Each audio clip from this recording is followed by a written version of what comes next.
नमस्कार दोस्तों, मैं आपको बताऊंगा मेंढक में छुपी हुई कुछ रहस्यमयी शक्तियों के बारे में।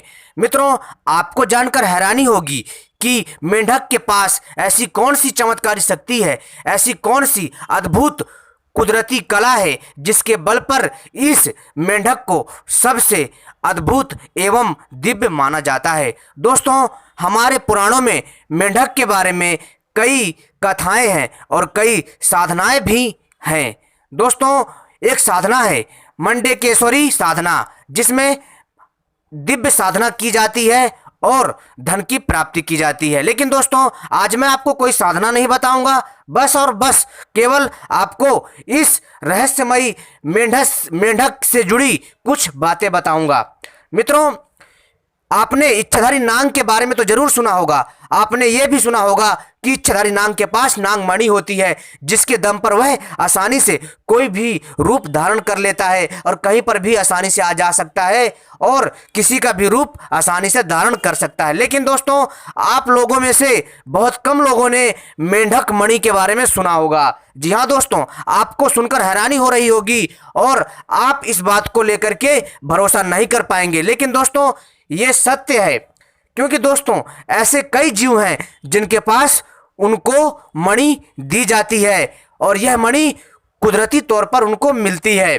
कई बार क्या होता है कि जीव जब अपने भोजन तक नहीं पहुंच पाता, किसी भी कारण, अपनी शरीर की बनावट के कारण या फिर कोई अन्य प्राकृतिक घटना के कारण, तो दोस्तों उसके पास कुदरती तौर पर एक प्राकृतिक रूप से एक मणि आती है, जिसके द्वारा यह अपना शिकार करते हैं और अपना जीवन यापन करते हैं और तो और उस दिव्य मणि से कई करामात दिखाते हैं। लेकिन दोस्तों, मेंढक मणि के बारे में बहुत कम देखने को और सुनने को मिलता है।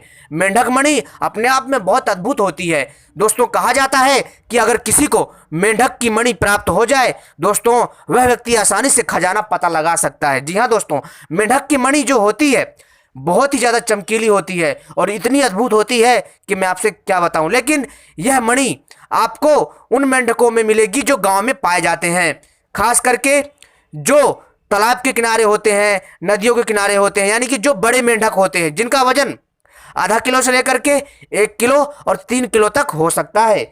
दोस्तों, इस मेंढक में विचित्र सी धारियां बनी होती हैं और तो और दोस्तों इनके माथे पर जो है त्रिशूल जैसा और विचित्र जो है आकृति बनी होती है, जिसमें यह मेंढक मणि पाई जाती है। दोस्तों, मेंढक की मणि जो होती है अपने आप में बहुत ज़्यादा चमत्कारी होती है।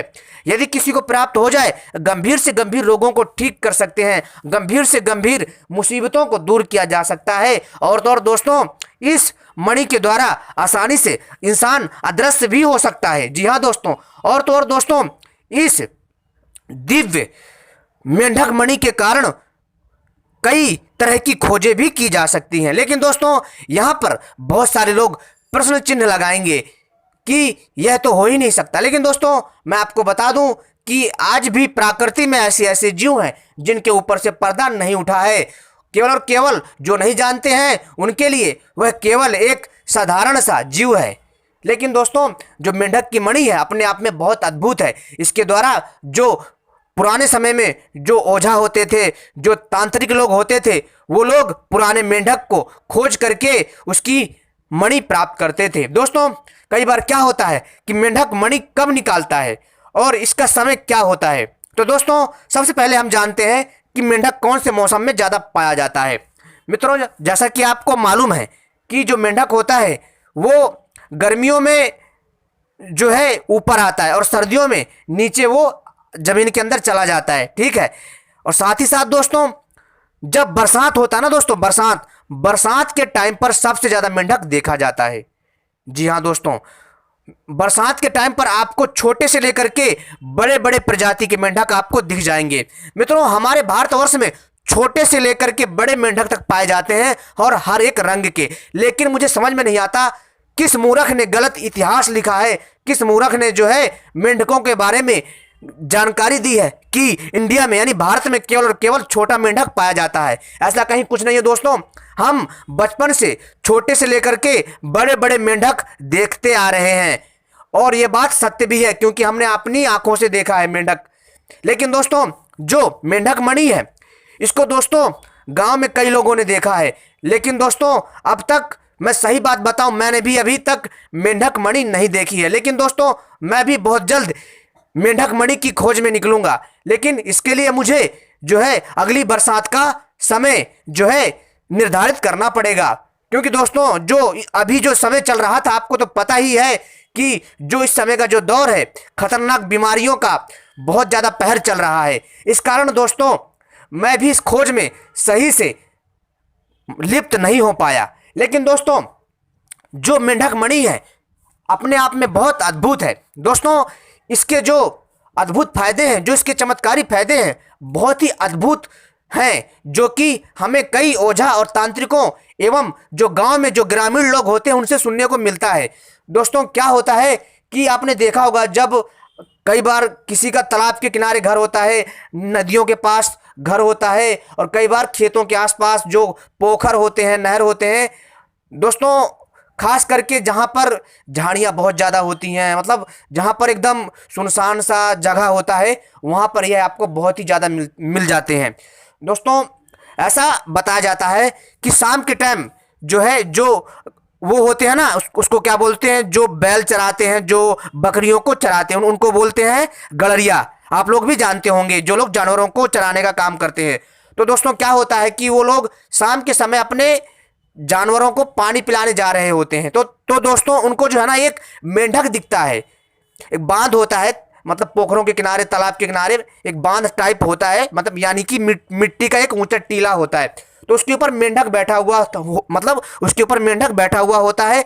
और दोस्तों मेंढक के, जी हाँ दोस्तों, मेंढक के पास एक विचित्र सा पदार्थ चमक रहा होता है, जिसको हम मेंढक मणि कहते हैं। मेंढक मणि अपने आप में बहुत ही ज्यादा अद्भुत है। दोस्तों आपको यह भी मालूम होगा कि मेंढक और सांप की जातीय दुश्मनी भी है। मेंढक सांप को पाता है तो जो बड़ा मेंढक होता है वो सांप को खा लेता है, लेकिन जब कोई सांप छोटे मेंढक को पाता है तो वो छोटे मेंढक को खा जाता है, यानी कि इनकी जातीय दुश्मनी भी है।